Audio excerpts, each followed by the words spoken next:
entre l'héliotropisme du pouvoir et la poussière de la rue se manifeste aussi dans la liberté guidant le peuple.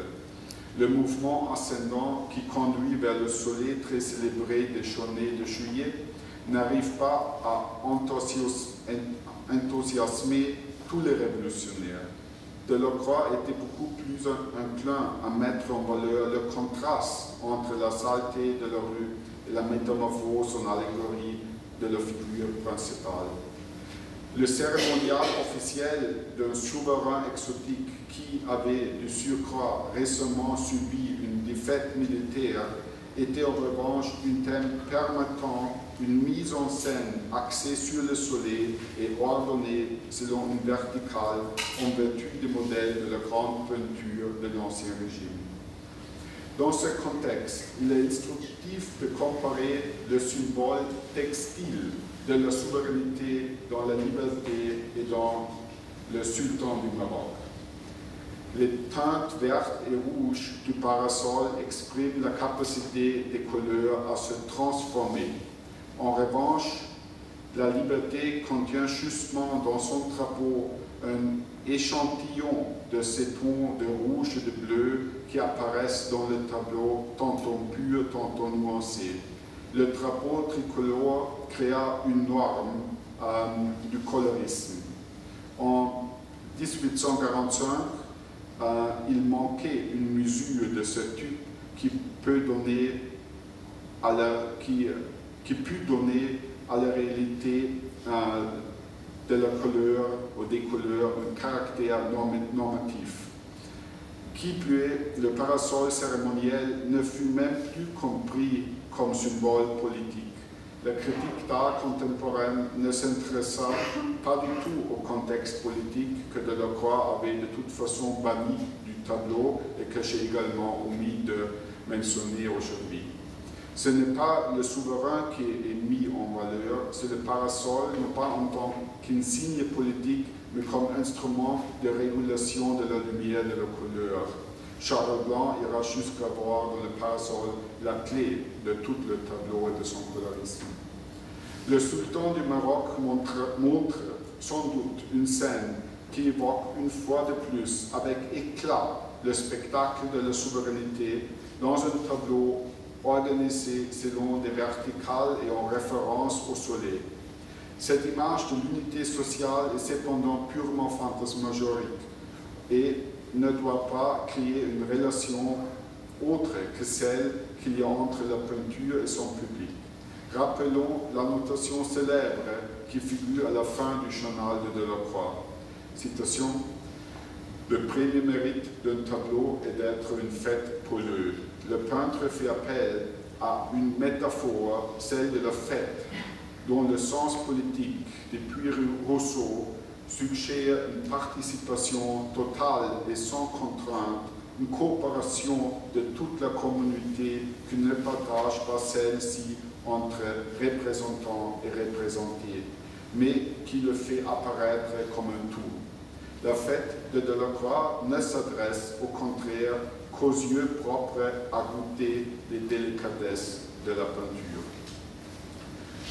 Du soleil des journées révolutionnaires de juillet à celui de l'Afrique du Nord, du drapeau tricolore au parasol du sultan, Delacroix déploie une peinture, un colorisme qui reste achuti au symbolisme solaire de la souveraineté et ramène celui-ci de la grâce de la rue à la splendeur de l'Ancien Régime. La relation métaphorique au soleil est donc aussi forte que la relation métonymique. Les tableaux marocains de Delacroix mettent en œuvre le procédé de protection et d'enveloppement, de filtration et de réflexion pour transformer l'astre aveuglant en un phénomène coloré, riche en un phénomène coloré. Mais comment se comportent ces deux tropes l'un par l'autre, la métaphore et la métonymie du soleil? Alors, c'est quoi la relation entre ces deux figures héliotropes? Dans une perspective historique qui interroge l'évolution de la peinture du romantisme à l'art moderne, la réponse apparaît clairement. La métaphore du soleil est tournée vers le passé et porte en elle une critique de la modernité, alors que la métonymie du soleil se détachera du contexte de sa conception de l'orientalisme de Delacroix et marquera de façon décisive la peinture moderne. Le soleil, dans l'évolution artistique de Delacroix, et plus encore dans l'accueil de son œuvre par la jeune génération qui lui succède, a perdu sa fonction d'emblème de la souveraineté pour se transformer en une condition structurelle des tableaux, si l'on considère l'impressionnisme. Ce n'est pas la fantasmagorie de la souveraineté représentée dans l'image du sultan privé de pouvoir qui s'impose dans la peinture moderne, mais la définition du tableau comme un ensemble de procédés de protection, de filtration et de réflexion qui contribuent à la métamorphose de la lumière aveuglante en une lumière riche en couleurs. Cette compréhension, cette conception de l'image se révélera tout aussi fructueuse encore lorsque d'autres phénomènes auront occupé l'écran qui ne rappelleront plus du tout que l'héliotropisme métonymique de la peinture est issu de la fantasmagorie orientaliste de la souveraineté. La génération suivante ne s'intéressera déjà plus à cette fata morgana de pouvoir personnifié et d'une unité sociale, même si elle suivra Delacroix pour faire du soleil l'instance sublime de la production picturale. Mais l'impressionnisme fait partie d'un monde marqué par le travail et le temps libre, dans lequel le soleil rassemble les citadins modernes conformément à cet ordre économique. Jouant le rôle d'étoile du dimanche, il contraste avec les machines ou bateaux à vapeur que l'on distingue dans le fond de nombreux tableaux de paysage. Alors qu'après son retour de Maroc, Delacroix en était arrivé à la conclusion que la France moderne ne pouvait plus être l'objet de son art, il continua cependant à produire des tableaux d'histoire de grand format que l'État achetait et qu'il exposa dans des musées répartis sur la France entière. D'un point de vue économique, Delacroix était un artiste officiel qui ne reconnaissait pas l'État moderne comme la patrie symbolique de son art. Il n'apparaît donc pas surprenant que son art soit resté si étroitement lié au thème de la souveraineté et de la communauté. Les deux notions se situant cependant dans un lointain exotique. En réaction, les impressionnistes qui n'allaient plus puiser leur thème dans la sphère officielle, mais dans celle socio-économique du travail et du temps libre, peignirent des tableaux de petit format qui furent exposés hors des salons officiels. La politisation qui vit le jour dans le contexte de ces nouveaux thèmes et de ces nouveaux modes de distribution ouvrit la voie à une démocratisation radicale de l'art, puisque tout être doué de raison et de sens est en mesure de percevoir les vibrations des couleurs et de les juger. La fête pour eux est désormais égalitaire. Revenons à Delacroix pour une conclusion très brève. Delacroix n'a apparemment pas lui-même accompli ce trajet que j'ai esquissé, du soleil métaphorique au soleil métonymique. Mais il a plutôt croisé les deux figures. Son orientation sur la lumière nord-africaine incluait toujours la symbolique solaire de la souveraineté et de la communauté. Les sujets du tableau de Delacroix n'étaient pas un simple prétexte à la transformation de la peinture en un sentiment des couleurs.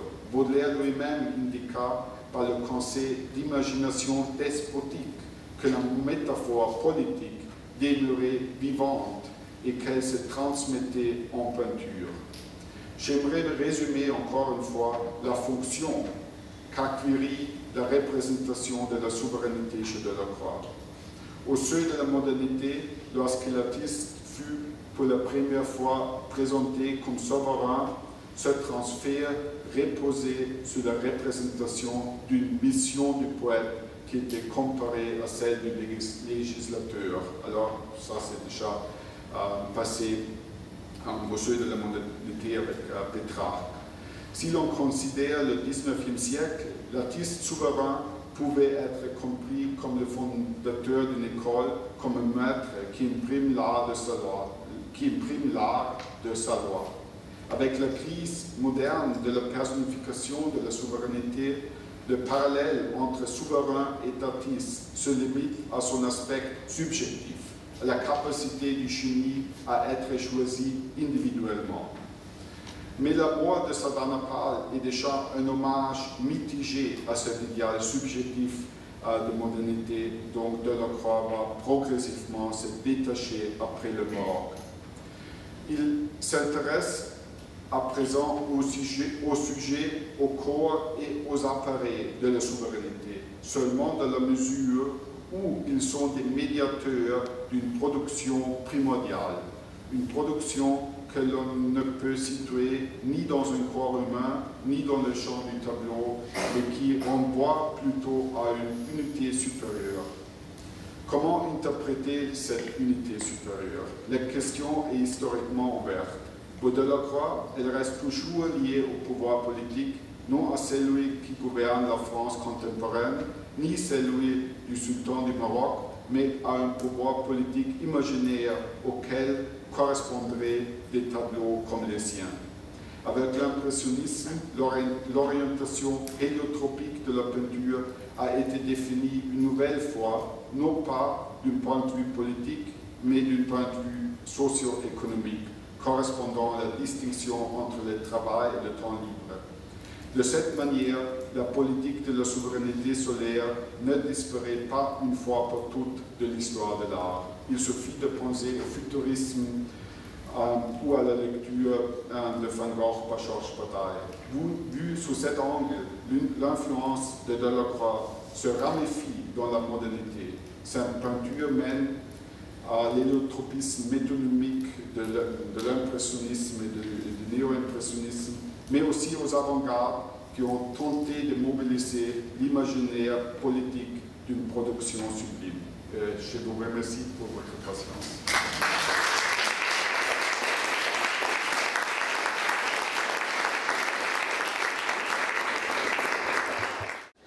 Et aussi, j'ai aussi oublié de remercier Julie Ramos et Denis Racha qui participent de ce séminaire commun.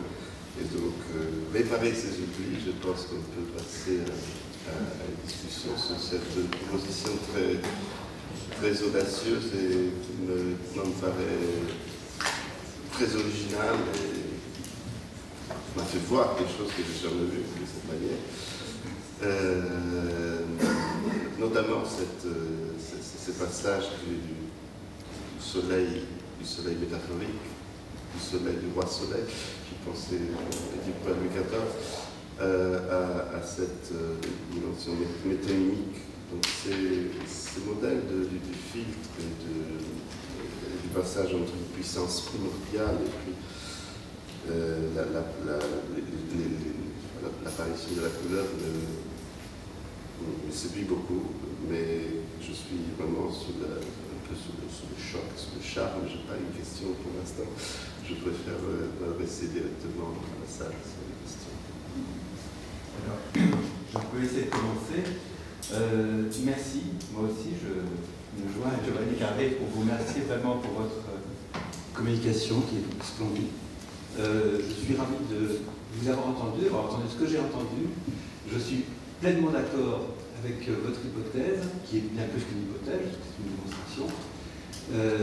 Et je voudrais abonder dans votre sens en vous demandant votre avis sur un certain nombre d'éléments. D'une part, vous avez fait allusion dans votre présentation au fait qu'il s'agissait de quelque chose qui se situait dans une problématique coloniale. Et vous savez, bien évidemment, qu'il s'agit pour Delacroix d'accompagner une mission diplomatique. Et il est le peintre officiel d'une mission diplomatique qui essaye, en gros, de mettre le Maroc et si possible aussi l'Algérie dans la poche du royaume français. Ça, c'est une dimension, en effet, je crois aussi qui est importante. Par ailleurs, je suis tout à fait d'accord aussi avec vous, évidemment, sur votre interprétation du soleil métaphore et du soleil métonymique, en gros. Et quand vous disiez, là où je ne suis peut-être pas tout à fait d'accord, c'est quand vous disiez que ce chemin que vous retraciez de cette façon, Delacroix lui-même ne l'avait peut-être pas explicitement énoncé. Je ne sais plus comment vous avez formulé ceci exactement. Mais il me semble me souvenir que précisément dans les carnets du Maroc, de Delacroix, il y a de façon extrêmement explicite ce passage justement de la conscience du fait que la lumière écrase tout, de la même façon que le cimetière du tyran, auquel vous avez fait allusion aussi, est une espèce de menace permanente. La lumière écrase tout, la lumière détruit les formes, etc. Au fait que précisément, pour résoudre cette espèce de quasi-impossibilité de peindre qu'il éprouve, dont il parle en tout cas très souvent, eh bien, il invente ce qu'on appellera le ton divisé, c'est-à-dire que le fractionnement même de la couleur, voilà, c'est ça. Et il y a une petite note qui est très technique dans ces carnets, où explicitement il déploie cette nouvelle modalité de distribution de la couleur comme une protection contre le caractère écrasant du soleil despote. Donc je crois qu'il l'a explicitement développé. Voilà, je voulais savoir ce que vous pensez ici. Non, merci beaucoup et j'ai aussi très profité de lire votre bref texte sur Delacroix. Et je pense qu'il y a une différence entre ce que vous avez fait dans votre article de non-présentation, parce que vous avez souligné le caractère traumatisant du voyage au Maroc. Et je suis tout à fait d'accord. Je trouve cette lecture des notes de voyage absolument convaincante. Mais ce que je voulais faire ici, c'est de comprendre le travail de reconstruction. Parce que à l'un côté, on a le carnet de voyage et il y a des notes très frappantes et radicales, et c'est vraiment, on est tout assujetti à ce soleil écrasant. Mais après ça, il vit encore pour 30 ans et il fait beaucoup de tableaux.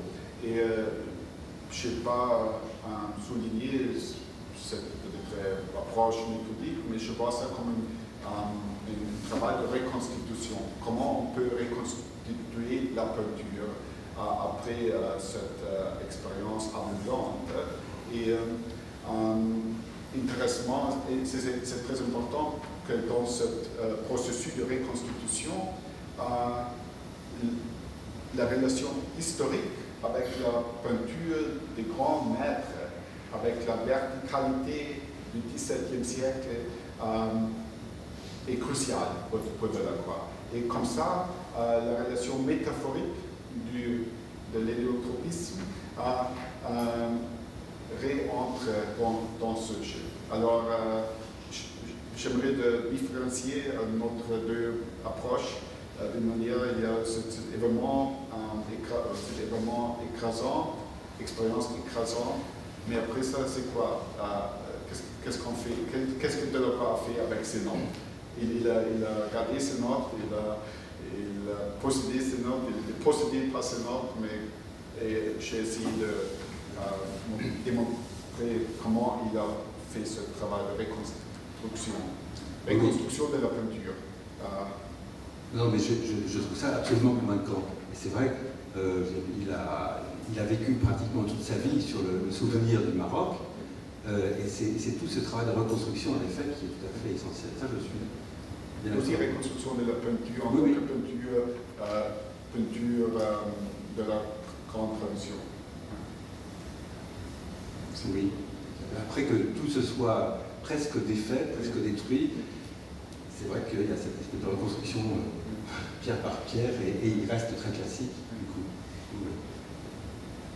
Merci. Oui. Moi, j'étais très contente de votre analyse de convulsionnaire, qui pour moi est un tableau vraiment extraordinaire, un tableau sur lequel on peut vraiment réfléchir pendant des années. Et en fait, donc,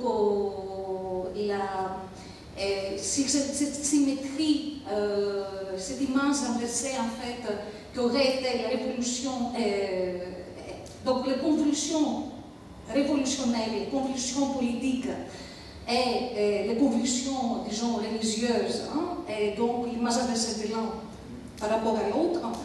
Et moi, j'avais toujours lu en fait ce tableau par rapport, donc je ne me souviens plus qu'elle était faite, 1840. 38, voilà. Exhibé en 38. Voilà. Et je l'avais toujours lu en fait, non pas par rapport à la foule révolutionnaire, mais par rapport à la bourgeoisie française. Et en fait, comme deux sortes différentes de barbarie, en quelque sorte. C'est-à-dire, dans une perspective qui est plutôt une perspective, je dirais, nietzschéenne, qu'on peut retrouver ensuite même jusqu'à Adolf Loos, en quelque sorte, c'est-à-dire une barbarie primordiale, et un forme même dans la touche qui frôle comme ça l'animalité, mais une barbarie qui est positive, en quelque sorte, et puis cette barbarie stérile, historiciste, disons, de la grande bourgeoisie française,